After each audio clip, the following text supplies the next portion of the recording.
Shopify is a global commerce platform that helps you sell at every stage of your business and sell more with less effort thanks to the Shopify Magic, your AI-powered all-star. Sign up for a $1 per month trial period at shopify.com/redcircle, all lowercase. Go to shopify.com/redcircle now to grow your business no matter what stage you're in. Shopify.com/redcircle.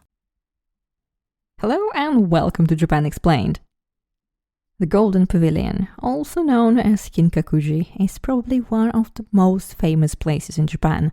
It's shiny, it's gorgeous, it's protected by UNESCO, and there is even a famous novel written about it.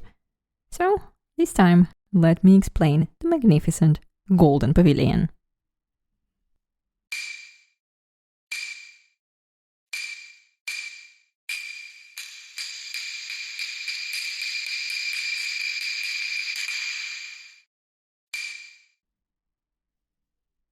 Kinkaku-ji is located in the north of modern Kyoto in the area known as Kitayama, the northern mountains.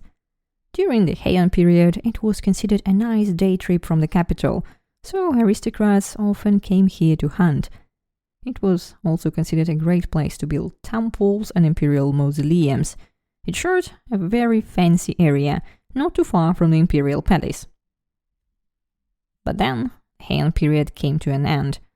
It's 1220, and a nobleman named Sayonji Kitsune is trading his estate in Owari, nowadays Aichi Prefecture, for a nice place of farmland in Kitayama, Kyoto.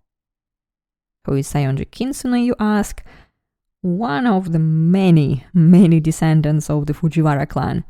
To be honest, even back then nobody heard much about the Sayonji family.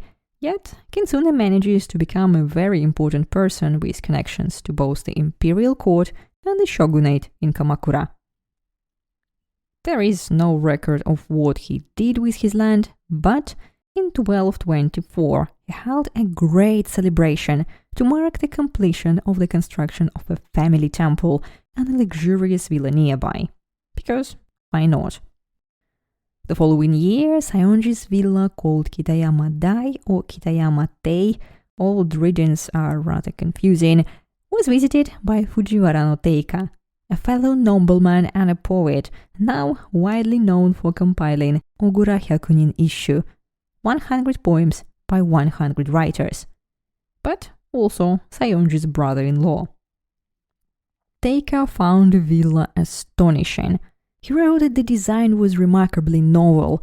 Particularly impressive, he continued, was a 45 shaku, or about 13.5 meter, high waterfall and a beautiful pond as blue as lapis lazuli. According to him, the villa resembled, but surpassed, Fujiwara no Michinaga's Hojoji temple. Another nobleman agreed, saying it looked like the realm of immortal saints, or even heaven, the pure land on earth. It's truly a pity we don't have any pictures. But then, the Kamakura shogunate collapsed, as did the Sayonji clan. The Kitayama villa fell into disuse and decay. It's now the Muromachi period. More than 100 years later, Sayonji's villa was acquired by Ashikaga Yoshimitsu, third shogun of the new Ashikaga dynasty. Appointed shogun at the age of 10, by his 20th birthday, Yoshimitsu had moved the shogun's capital to Kyoto and became acting grand counselor of the imperial court. Then he ended a more than 100-year conflict between the southern and northern courts, reformed Zen studies, established good trade relations with Ming China, and did many other great things. Tired of all these achievements, he retired in 1394. In 1397, he began building his own villa in Kitayama. With nothing but a pond left on the once grand Sayonji estate, Yoshimitsu can build whatever he wants. And he wants something refined and magnificent, like a golden pavilion, for example. The three-story building we now know as the Golden Pavilion was built on the shore of Kyokochi, a mirror pond, and when the weather is clear, it reflects the shining building beautifully. The second floor of the pavilion was covered with gold foil on the outside, and the third floor was covered with gold foil on both the inside and the outside. Surprisingly, more interesting than the gold, and Yoshimitsu used about 4 kilos of this metal to decorate the pavilion. It was a lot, but he was the de facto ruler of Japan and could afford it. More interesting than the gold was the actual construction of the pavilion, all 3 floors of which were built in different architectural styles. Try to imagine a building where the first or ground floor is a Roman palace, the second a medieval castle, and the third a Gothic church. What does it look like? Not so great, right? But the Golden Pavilion looked stunning. Of course, it helps that the architectural styles haven't changed that drastically in Japan, but it's still very unique. The first floor of the Golden Pavilion was built in the Shinden-zukuri style, used for the residences of the Heian nobility. It is a partially enclosed space consisting of a room, an open veranda, and a small attached pavilion. The wall encloses only half of this floor. The half facing the pond is open and can only be closed by sliding doors.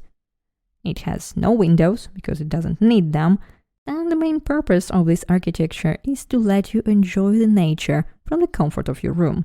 So, there are a few walls, no bright colors, only dark wood and white plaster. The second floor was built in Bukezukuri, the samurai style. And since samurai were supposed to devote all their efforts to training and serving their lord, they were not supposed to waste time and money on lavish decorations or idle pond watching. All 4 sides of the second floor are enclosed by wooden walls with latticed windows and wooden sliding doors. A small veranda is surrounded by railings. The third floor is the smallest but the most glamorous of all. It is built in a Zenshu Butsuden-zukuri, or Zen temple style. Very minimalist, but with beautiful bell-shaped windows and lightly decorated railings around the veranda. On the shingled roof of the pavilion, a golden phoenix completes the already magnificent structure. As soon as the villa was ready, all the festivities previously reserved to the shogunal palace were held here. Here, Yoshimitsu entertains official envoys from Ming China, earning himself the title of King of Japan. Here, too, he held a grand ceremony for the visit of Emperor Gokomatsu in 1408. The event lasted for 20 days, and enough notes were written about it that some have survived to this day. But less than 2 months later, Yoshimitsu dies. His son, the 4th Ashikaga shogun, lived in his own palace. Only Yoshimitsu's wife remained in the once vibrant residence, but she too died in 11th month of 1419. The following year, Yoshimitsu's son and now shogun Yoshimochi transferred Kitayama then into the Zen temple dedicated to his father. As Yoshimitsu's posthumous name was Rokuonin-den, the temple became known as Rokuonji, the temple of the deer plane, as the place where Buddha began his teaching. But soon the Golden Pavilion fell into disuse and decay once again. As successive shoguns gradually lose their power, they are unable to support the numerous Zen temples. And that's not the worst of it. In 1467, the upheaval of Onin marks the beginning of 150 years of endless feudal warfare in Japan and leaves much of Kyoto in ruins. Kitayama-den, now Rokuonji, also burns, but miraculously the Golden Pavilion and 2 other temple buildings escape the flames and survive. And here we are 200 years later. Rokuonji survived the turmoil and made it safely into the Edo period. The founder of the new shogunate, Tokugawa Ieyasu, himself appointed a monk called Saisho Jotai as the abbot of the temple. But let's be clear, he was not just a monk. He was also a leading advisor to Tokugawa Ieyasu and before him Toyotomi Hideyoshi, and was so influential that people called him the Black-Robed Prime Minister. Thanks to him, the temple received its long-needed restoration in 1649, and it has been well maintained to this day, I'd like to say, but no. Another 200 years have passed and we are now in the Meiji period. Japan was trying to find its place in the world. Everything changed, even the imperial capital moved from Kyoto to Tokyo. Combined with a general disrespect for Buddhist temples at the time, it was clearly not the best time for any of them, so each of them survived the best way they could. In 1894, the year of the industrial exhibition in nearby Osaka, Rokuonji opened its doors to tourists. It brought the temple enough money to pay for some restoration work starting in 1903, and the Golden Pavilion survived a little longer. In 1929, it was finally appreciated again. Now, officially, it becomes a national treasure. And although there is not a trace of gold left on its walls, it stands strong through the Second World War, feeling very lucky to have been built in Kyoto. But then, the time comes for the pavilion to die. It was Sunday, 2nd of July 1950. At around 3 a.m., the fire brigade arrived to Rokuonji to find the Golden Pavilion in flames. There was nothing left to save. The pavilion and all the statues inside had burned to ashes. At the same time, a 21-year-old apprentice monk, Hayashi Shoken, went missing from the temple. He soon becomes the prime suspect, and by the evening of the same day, he was found crouching on Hidari Daimonji mountain, just behind the temple. The Japanese Herostratus planned to commit suicide. He took sleeping pills and even stabbed himself with a knife, but the glorious death didn't come. He was rescued and arrested. But why did he choose to burn this particular building? Hayashi himself told the police that he wanted to create disorder in society in order to take revenge.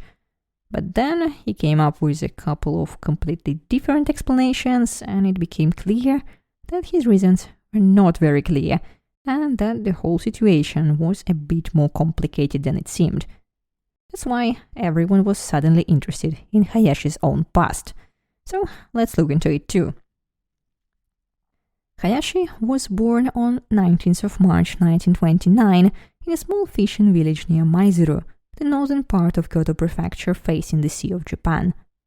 He suffered from stuttering from an early age and was shy and reclusive as a result. At the time, Hayashi's father was a priest in a small temple, but he was seriously ill and often had to stay in bed for days at a time. When Hayashi was about to enter middle school, his father wrote a letter to the abbot of Kinkaku-ji, asking him to accept his son as a student. Surprisingly, the abbot agreed, and soon after receiving the answer, Hayashi's father died. Hayashi moved to Kyoto with his mother and went to school here. His mom seemed to be very proud of him. Her son was an apprentice in such a famous temple and was even sponsored by it. It is said that her expectations grew higher and higher. Hayashi, on the other hand, was said to be far from fond of his mother, and soon of Kinkaku-ji. In 1945, he ran away from the temple, was expelled, but then pardoned and taken back.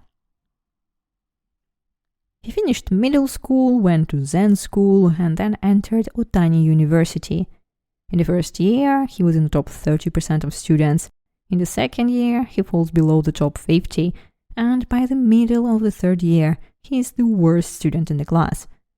He regularly skips classes and fails to pass further. He thinks that the other monks hate him because of his stutter, that he won't be respected in Kinkaku-ji, and that everyone in general, but especially the abbot, is against him. So, when he hears one day that the newly acquired fire alarm system has broken down and needs to be repaired, he takes it as a sign. This is particularly ironic, as Kyoto spent millions of yen to install fire alarms in all its important cultural monuments after the tragic fire at Horyuji Temple in Nara in 1949. In May 1950, Japan passed the Cultural Property Protection Law. Kinkaku-ji had its fire alarm installed as soon as possible, but never had a chance to use it. Just as the alarm was being repaired, Hayashi decided to take action. And here we are, back on the 2nd of July 1950. Hayashi is cured and arrested. All the newspapers write about the fire in Kinkaku-ji, while his mother is asked to come to Kyoto for questioning. After hearing the truth about last night's events, she seemed very distraught. A police officer noticed this and asked her younger brother to come to Kyoto to meet her and make sure she was all right. He came to pick her up, but the next thing we know, she jumped off the train on her way home at 5:25 p.m. as it passed through the Hozu Gorge just outside Kyoto. As for Hayashi, he seems to care neither for the pavilion nor for his mother. The trial starts on 24th of July. Hayashi is questioned, but his answers don't make much sense. One thing is clear, he doesn't care and he doesn't regret, and everyone, especially the abbot, is wicked for seeing evil in him. He made so many contradictory statements that the newspapers immediately call him mad. The court was not so sure, so on 31st of July, Hayashi had an interview with Professor Miura Momoshige of Kyoto University. After the interview, the professor concludes that Hayashi suffers from feelings of persecution and schizophrenia. On the 28th of December 1950, the Kyoto District Court sentenced Hayashi to 7 years imprisonment. He went to prison, but 2 years later his mental state deteriorated and he was sent to a mental facility, where he stays until his sentence, by then reduced to 5 years and 3 months, is served. In October 1955, Hayashi is released. He had no place to go and contracted tuberculosis, of which he died just half a year later in March 1956. But his deeds, and especially his vague but provocative and somewhat philosophical motives, didn't go unnoticed.